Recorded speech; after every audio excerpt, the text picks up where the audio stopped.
Welcome back to Online Darts. We've got the Queen of the Palace, Fallon Sherrock, here in Swansea. Fallon, first of all, how are you? I'm good, thank you. Look, we know obviously you've been through the mill recently, you've not been well and everything like that. How are you after all that? I'm better. I'm definitely better. I'm on the mend and stuff like that. I'm just kind of obviously looking forward rather than backwards at the moment. Yeah, look, the match play, I know that you went there with no prep whatsoever because of the illness. Were you happy to get to the final under those circumstances? 100%. I think just even winning my first game against Anna, I think was more relief for me after going out the first round last year.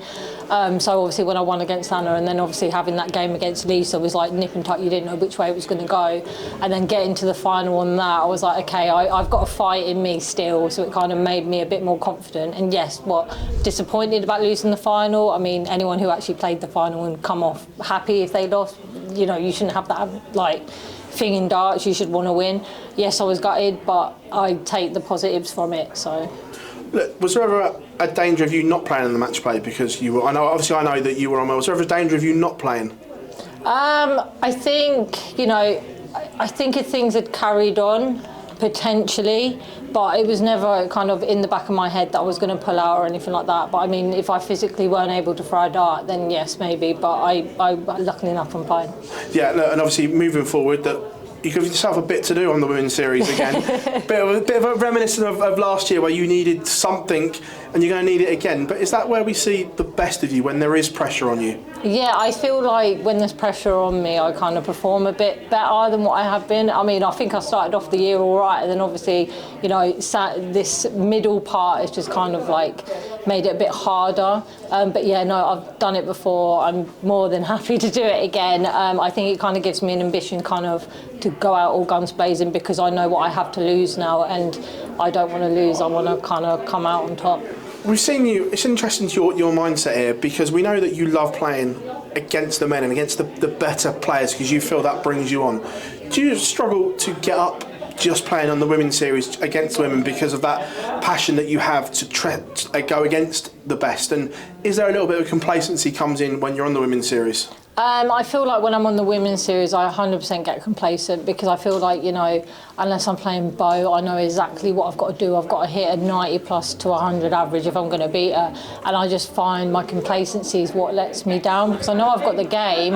It just doesn't show up all the time. But yeah, I've always suffered with my complacency when I've been playing, you know, WDF, BDO, all of that. So I think it's something that I've got to learn how to kind of take control on. But yeah, I've just got to put the effort in, got to put the practice in and just keep playing. Look, we know you at your best is when you're playing regularly, and we know going back, you said you hadn't done enough. This year's been a bit different because of illness and broken toes and everything like that. But in the back end of the year, do you feel you have to play in absolutely everything available to you to be at your best? Yes, I do feel like I've got to try and qualify for everything. I've got to try, you know, go back to Super League. I've got to go back to county. Got to go to local competitions just to keep myself playing because I find, you know, at the middle of the year when it dies down a little bit, that's when I kind of suffer a little bit because obviously there's no darts on. So yeah, I feel like I just need to carry on playing. I think that's when my best game's going to come out. Is that part of the reason why you went back to play on the Challenge Tour, is to get the reps in again and play against the men? Yeah, 100%. I went back to the Challenge Tour to perfect my game. I went because I needed that match practice. I needed the match practice against the players that weren't going to give me, you know, 3 to 6 darts at a double. Then, if I'm going to win, I'm going to have to win big. And I did win a couple of games with some fairly steady averages that I'm quite happy with. So yeah, and I lost some games which were really nip and tuck, so I'm really happy with my confidence going, you know, forward. The ladies' game, obviously the standard is getting better across the board and more are playing, but are the politics in the ladies' game maybe overshadowing what you women are doing at the moment? Potentially, because like every time we go, you know, there's always conversations and stuff happening, and it's like I just want to go play darts. I don't want to get involved in any politics now. And then everyone else kind of sits there and kind of instead of playing their own game, they're always thinking about what other people are saying and all that. And no they're not comfortable at the moment. And I think obviously the politics with everyone talking, I think is affecting the women's game. And I just think they just need to stop talking and just focus on their own games, because the women have the potential to go so far, but they just get caught up in everything. And I think if they just focused on their game and where they want to go and set goals for them, then the women's game will just go really quick and it will go straight up. Yourself, obviously, looking at it, like we said, you've got work to do. Do you believe the game is in a good enough place to do it like you did last year? Yeah, I feel like if I fix them imperfections, it's definitely good enough. It's there, it's just a bit inconsistent, but you know, I've still got a couple of weeks now to kind of perfect it, and I will get it right. Look, the ADC is obviously there as well. For, you know, we see you playing in the WADC, the Super Series, Challenge Tour. How far off are you from the Fallon? And I look at it, the Grand Slam where you got to the quarterfinals. I think that was the best version of you that we've seen. I may be wrong and you may disagree, but I think that was the best version of you. How far away from that version of Fallon are you? It's there, it is there. It's just whether it comes out, because it's there in parts of games, and that's the part of the games that I need to kind of put together, because I'll have it and then like a couple of legs it will just die, and that's where I'm trying to fix it at the moment. I want to say it's quite close, but until I can fix them legs that are just letting me down, I can't give you a guaranteed thing. It's just going to see how each game goes and how my practicing's going. We spoke tongue-in-cheek earlier tonight then. You're taking full credit for Cammy's resurgence at the moment. You gave him a little pep talk and he's gone on fire ever since you gave him that pep talk. Yeah, definitely. I don't know what I've done to him. I think I've created a monster. Sorry, guys.